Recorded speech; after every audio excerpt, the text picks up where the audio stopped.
What is up, everyone? Sean here, and today I wanted to sit down and talk about Blazblue Cross Tag Battle. Been out for a couple of good weeks now. I think probably almost a month.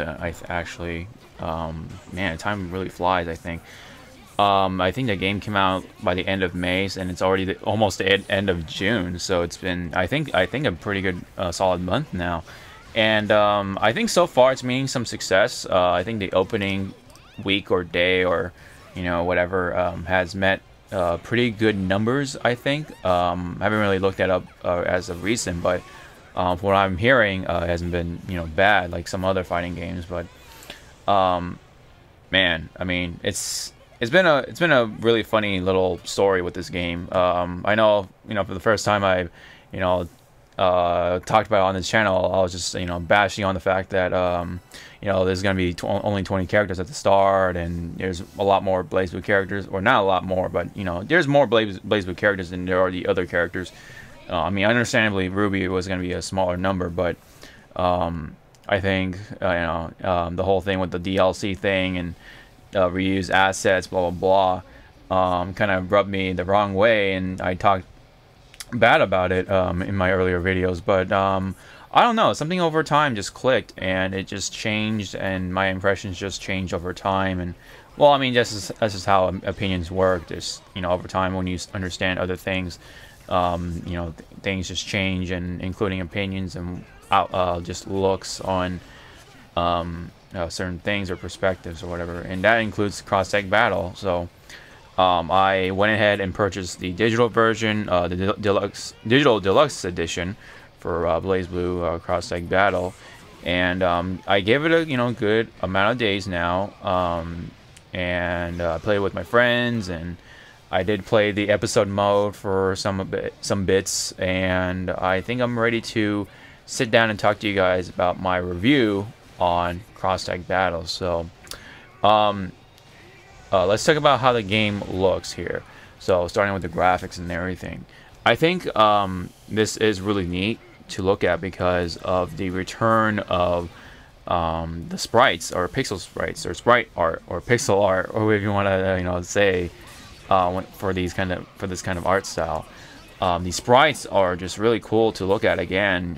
It's kind of like a throwback to the old days of fighting games. I've always love these things. It's kind of just magical to look at, even especially nowadays when it's all saturated with just 3D graphics and everything. I really do miss it. I really do. And Blazblue Cross Tag Battle just really tickles that fancy.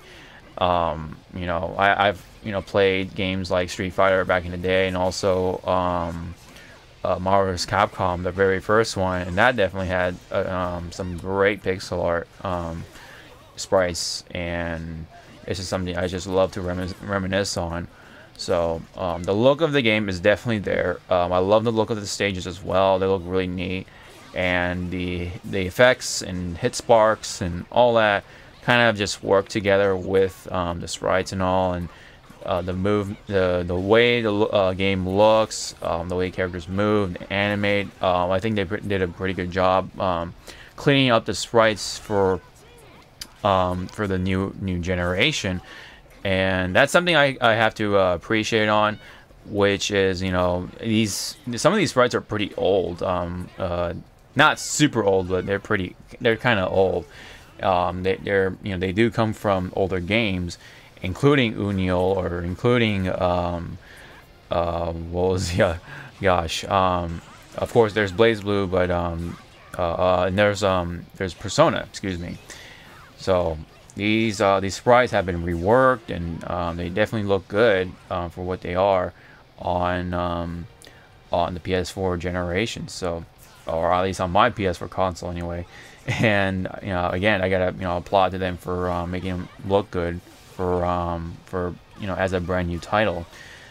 And especially on top of the whole like balancing their gameplay mechanics around the cross tag meta and all that.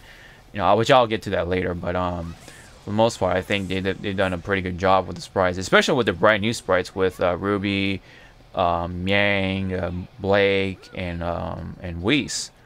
And or Weiss. I still get that name wrong, but well, I'm not 100% sure still. Sometimes because I haven't been. I've never watched a Ruby in my entire life. Maybe it's time to get into the Ruby. I don't know, craze, quote unquote. I don't know. Maybe the craze has been revived because of cross tag, which is kind of neat. I'm sure Rooster Teeth is was pleased how this game turned out, especially with the Ruby characters and stuff. Because I think they're really cool. I think they've been really cool characters to play around with thus far. They're not in my main team, granted, but they're brand new sprites, and this was on the Blazblue team's take on the Ruby characters and the Japanese voices and everything. I think they did a pretty good job for the most part, capturing their personalities and animating their moves and everything. From what I've seen with the clips of Ruby, from Rooster Teeth. So I think they've done a really good job, bringing that Ruby aspect over to a fighting game now, and now the Ruby characters are in a actual fighting game now, which is really cool, made by yours truly, Arc Systems, particularly with the Blazblue team. So I'm pretty sure the Rooster Teeth fans are happy with it as well, especially with the Ruby fans in particular, and also just Rooster Teeth in general. And I'm pretty sure the voice actors had a lot of fun, being in a fighting game now. I'm sure that was a really fun process. So again, I really do appreciate the new sprites, and also the rework sprites and all that stuff, and also the presentation with the stage and everything. Now, when it comes to the menu, I'll talk about that maybe later. We'll talk about the things I don't like, but for the most part, the menu is fine. I feel like the presentation on those parts are fine. I think the versus screen and everything, the character select screen is unique, I guess, and it works for the most part. But I would like to see all the characters in one screen instead of like having this revolver system, having to rotate the lines and go to select your characters and all that. I mean, it's kind of convenient in its own way, sure, but preferably I would love to see all the characters in one screen and just go to that area and select them from there, which is a much more traditional way of selecting characters in a fighting game. But the system works. It's not entirely inconvenient or anything like that. It's just aesthetically I would prefer to see all the characters in one screen. I kind of touched upon the sounds a bit, but the voice acting with Ruby characters are really cool. It's cool to hear them in Japanese as well, and I think they did a pretty good job capturing their personalities on that part too. Because this is a Western series with a lot of anime references and stuff like that. A lot of anime inspiration created by Monty Ohm, who unfortunately has passed on a couple of years ago. But I'm pretty damn sure he'll be super pleased if he ever saw this come to light when he was still around. But either way, I'm pretty sure he's happy up there, and to see his characters on the big screen as fighting game characters and sprites on top of that, I think it'd be something he'd be so pleased with. But also on other parts, all the other voices and stuff like that, I'm pretty sure they're the same. I haven't really dove into all the other fighting games like Unio and Persona and of course Blazblue, but there might be some differences. I'm not too sure, but they might have used reused some voice clips from their other games, but it doesn't really bother me because one thing, I haven't really touched those games, like I said, and the voice quality is still there, so I think still not a problem to me, and it's still a cool fighting game on those parts, on both presentation and sound. So I think I have to. That's all I gotta say about that. Oh, and the music is pretty cool too, I would say. I think the first time I've been hearing the Ruby music, I think it's kind of neat.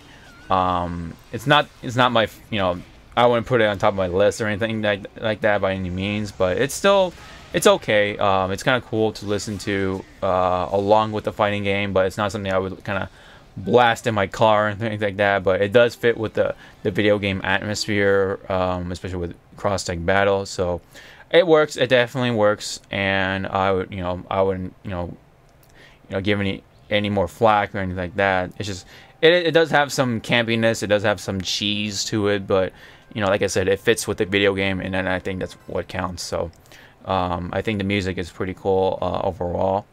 Now, when it comes to the gameplay, which is very important here, I gotta give it a praise because despite having a lot of auto combos with A and B and stuff like that, you can literally just mash A and mash B for the most part to get yourself started. They do still play a pretty good like learning process, if that makes sense. There's still things to learn about the fighting game. Neutral is still really weird to me, or for those who are a little more casual. Basically, one of the biggest parts of the fighting game when it's actually happening is when you're between there's a space between yourself and your opponent, and you're just throwing out buttons and stuff like that. You're kind of like throwing out jabs in a boxing match, and you're just waiting for the person to screw up, and that's when you throw your biggest combo or your biggest counter game at your opponent. And but during the time in between that, you have the neutral game, which is that's when you see all the footsies and the kicking, the little jabs that they throw out. Just throw out the quickest moves you have, just to kind of lure your opponent to throw out some big old slow moves that miss. And again, that's when you try to punish your opponent as much as possible. So yeah, so the neutral game there is a little weird to me, but I've been getting a hang of it over time. And I think this is, in my opinion, a little more accessible than Dragon Ball FighterZ. Dragon Ball FighterZ is very it's such a different fighting game on the neutral game. You have all the dashing, the super dash and Dragon Rush, and just being able to fly in and back. I don't know, man. It's just kind of hard to explain, but it's hard. It was harder to grasp for me anyway than it was with Blazblue. Blazblue kind of felt more familiar. It kind of reminds me of Marvel vs. Capcom, the first one. Even the Marvel vs. Capcom 2 with the pacing and stuff like that. I think this is a pretty fast game in my opinion, which is a nice feel to it. Talking about the gameplay and all. I think the whole tagging mechanic and stuff like that is really neat. But there are times where I just there are people that just are able to throw out their tags, and they get away with it. But when I kind of do similar things with it, I get hit, and I get the happy birthday, and it's almost like, what the heck.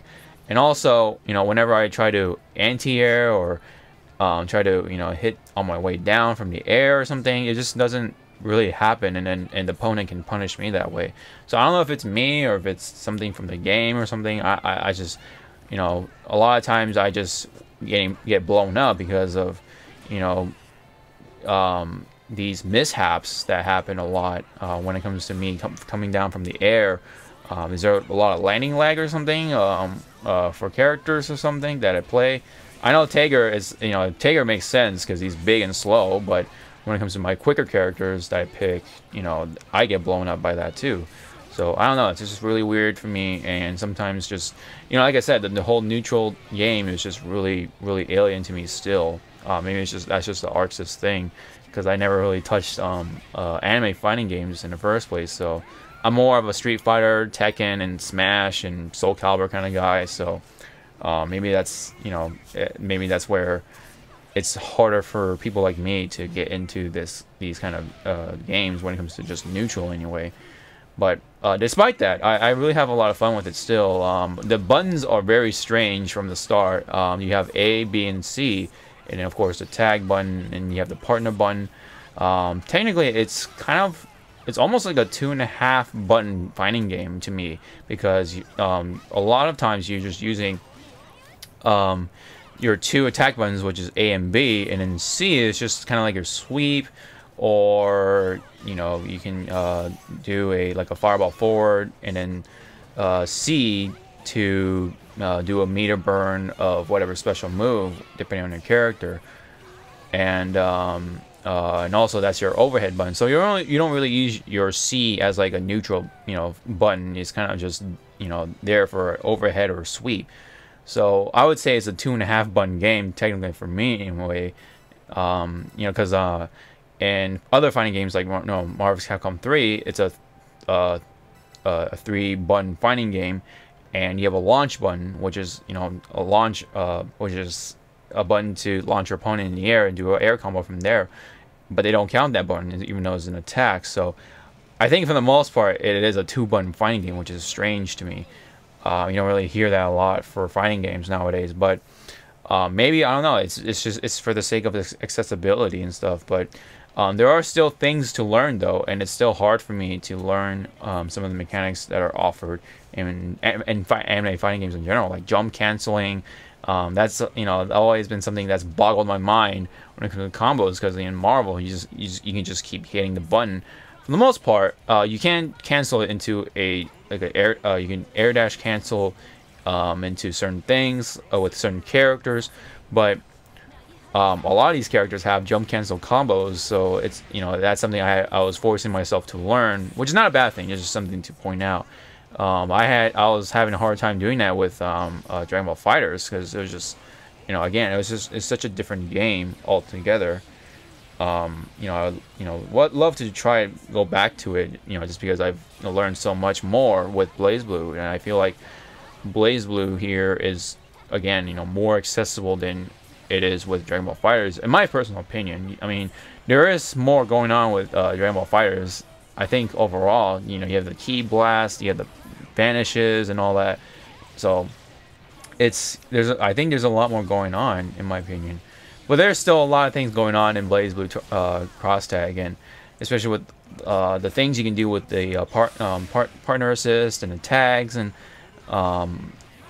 there's just still a good amount of stuff going on. So it's not entirely boring or anything like that. It's not entirely like slow.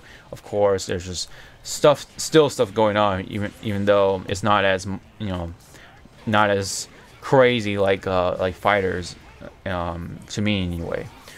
But yeah, I think, you know, the feel and the movement and the controls and everything, I think they feel pretty good. I can kind of play it like Street Fighter in some moments, which is kind of cool. It kind of, you know, puts me into those roots. And but because the controls are still, you know, pretty strange too, there are times where I do a Street Fighter 5 grab, which is, you know, light punch and light kick, but that's A and D, which is technically your, you know, tag button.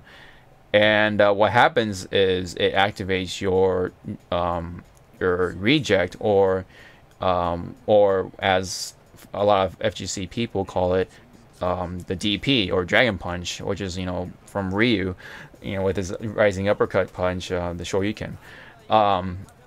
You have every character has their own DP of some sort, and I hit that by accident a lot of times, and it just, well, all right, I'm wide open, and, you know, I get punished for that a lot of times when I try to do a grab in my head. You know, in my head it's like Street Fighter, so I just hit the Street Fighter grab, and that gets me killed. Grab is B and C, and that's also the buttons you use to activate your supers. So there are times where I try to do a super, but I do a grab instead, or if I do a grab instead, I do a super.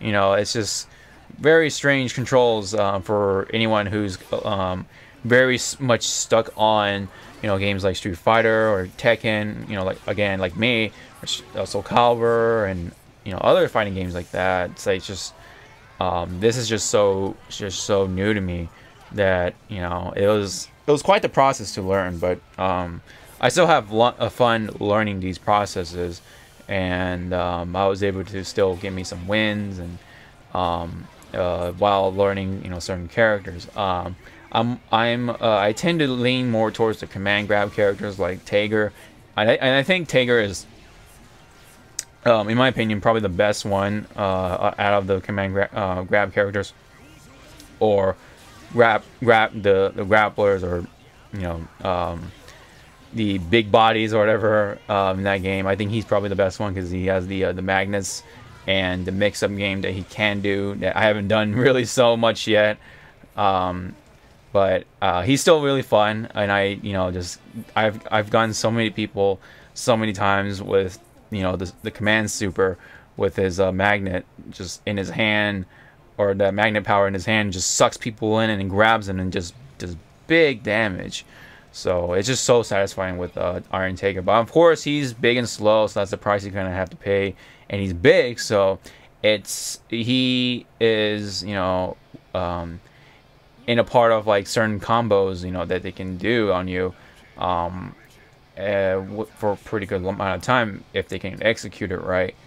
And if you meet those people, you gotta be really careful because you're a big body, they can do a lot of things to you. You're a big target, but that's just the game of big bodies. So that's something I have to look out for. But even with that, I still get a good amount of wins. I still am able to have a good time, win or lose really, because of the crazy things that happen in the game. And not to mention the DLC characters just came out, so I've been trying them out, including Yang and Carmine, especially, and I tried out Naoto a little bit of Batista. So far, you get the picture. But yeah, I think that's pretty much all I gotta say so far without dragging on too much. But I've had a lot of fun with Tager, trying to match him up with characters like Gordo. After finding out that Kanji and Tager can only really work in certain matchups, but otherwise that's a really hard team to work with, because a lot of characters have projectiles, they have a lot of long distance attacks, so you gotta have someone like that on your team along with a short distance fighter, especially with the big bodies. And it's just hard with Kanji and Tager from what I've experienced.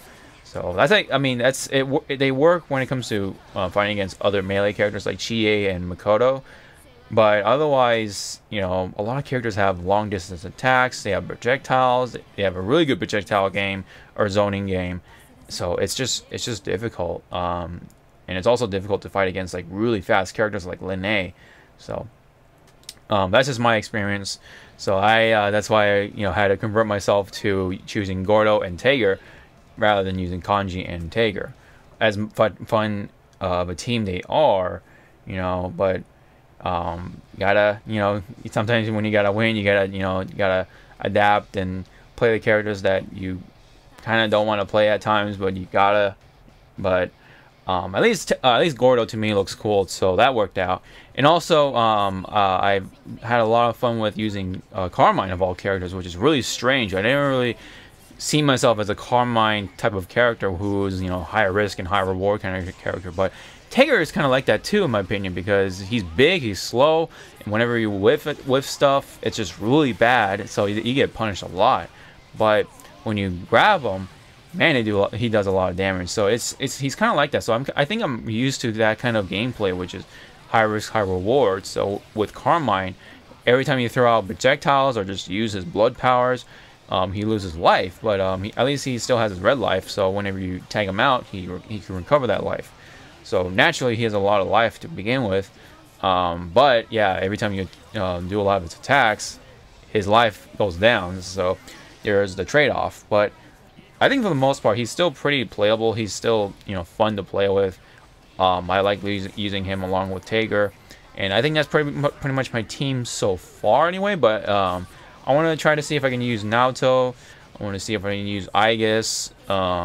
Yang is pretty basic, but you gotta have good fundamentals with her. Really good rush down and all that. But otherwise, there's a lot of characters that are potentially a lot of fun.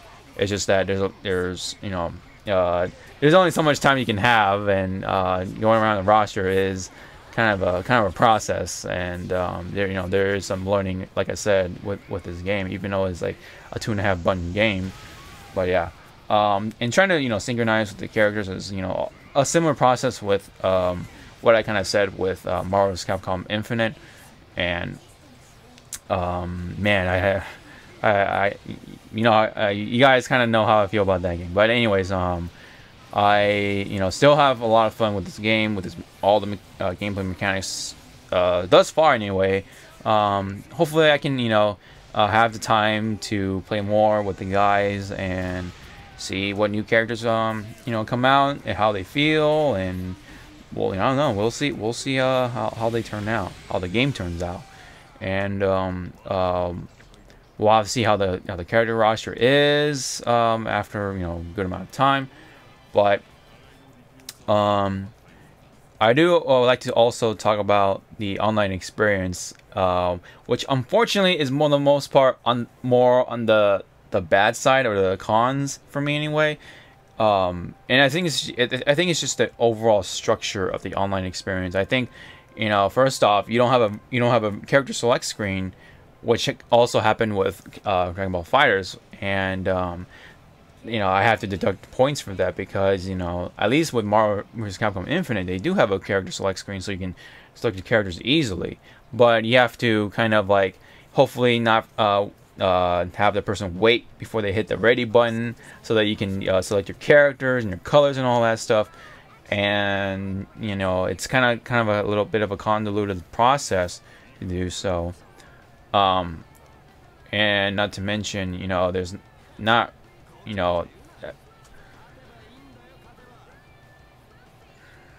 it's just not the same. I think there's multiple lobbies, but you can do it like with Skullgirls, where if you have multiple people in that same lobby, you can put it on free for all, and you can pretty much always play with someone, which is nice plus. But I also was hoping that spectating would be a lot easy during free for all as well, but you can't really do that, unfortunately. So during free for all, you can't really watch any matches at all. So I hope they fix that or something for the next game, or at least put an update in there somehow. But I think for the most part, the online experience is just kind of a hit or miss. I don't know. It's not exactly a big hit for me anyway. It could have been done better. I think the little chibi sprites or the chibi avatars is a little cute, but it definitely could use some work. I think the one in Guilty Gear worked a lot better, in my opinion, and I don't know why they didn't do any of that for this game as well. It's kind of similar, but overall a bit of a downgrade in my opinion. And it's not. But not saying that the online lobby is completely like broken or anything like that. It's we can still play games and stuff like that, play matches. But it's just that it could be a much more of a smoother process if they consider some of the other things that we like having a character select screen, or just things that we have from the Guilty Gear Xrd series, kind of carry over to the online experience here. But at least with the netcode, it's definitely solid for the most part. I haven't really experienced terribly laggy matches, but although I've only played my friends, I haven't really played anyone else online. But I think it's safe to say that the netcode is pretty solid, at least decent. So, which is a very important thing in fighting games that have an online feature. So I think that receives a plus from me when it comes to that. But yeah, I think that covers it for the online experience, really. Yeah, I haven't really played anyone else, so we'll have to see how the netcode really is. But when I play with my friends, it's solid for the most part, so that's good enough for me. But I think the netcode is pretty solid overall, though. But anyways, when it comes to the offline experience, yeah, it's kind of where it does get a little rough, because episode mode is really what we have, and it's just I don't know. It's just a lot of reading, but it is voice dialogue, sure, but there's a lot of reading too, and not a whole lot of. It's not really energetic, even with the the artwork going on. with some of the expressions and stuff like that. It's just kind of bland. Like I mean, there's some interaction going on with the different characters and stuff like that, which is neat. In those moments, I do like, but overall, it's just kind of a pretty bland story. It's nothing really much to go off of. I felt like they should have just done like an arcade mode, and that's pretty much it. Like, I don't know. It's still kind of cool to see the Ruby characters kind of interact with all the other video game characters, but I don't know. They could have done that a little better. I'm not asking for a cinematic experience by any means, but at least have some sort of like cute little interactions more than just like a lot of talking about, oh, how do we get this crystal or this thing that we have to get us out of here, you know. I don't know. I only played the Blazblue episode, and I just found it pretty boring. So that's just kind of like my first impressions on the story mode or the single player mode or whatever. I just wish there was an arcade mode, and there's nothing like that in the game. So you kind of just have to be online just to earn points to get all the items in the shop, like the colors for your characters, the chibi avatars, and all the profile options they can put for your you know, for the look of your profile, I guess. And there's just not much to it. I don't think. There are extra ways to earn money, like, you know, being in training mode for a certain amount of time, blabbing it, I guess. Which also, you know, the training mode is pretty robust, so that's something I would like to point out. But you just wish you just have this mode with arcade mode, like arcade mode, so you can beat up on computers, learn your characters that way, and still have some fun with like some sort of interaction or some sort of story with the beginning, middle, and end or something. And we haven't really got that on Blazblue, and we haven't really got any really solid arcade mode experiences for fighting game for a very long time. Unfortunately, even with Tekken, even with Street Fighter 5, you know, they tried. It just didn't really turn out the way I wanted it to be.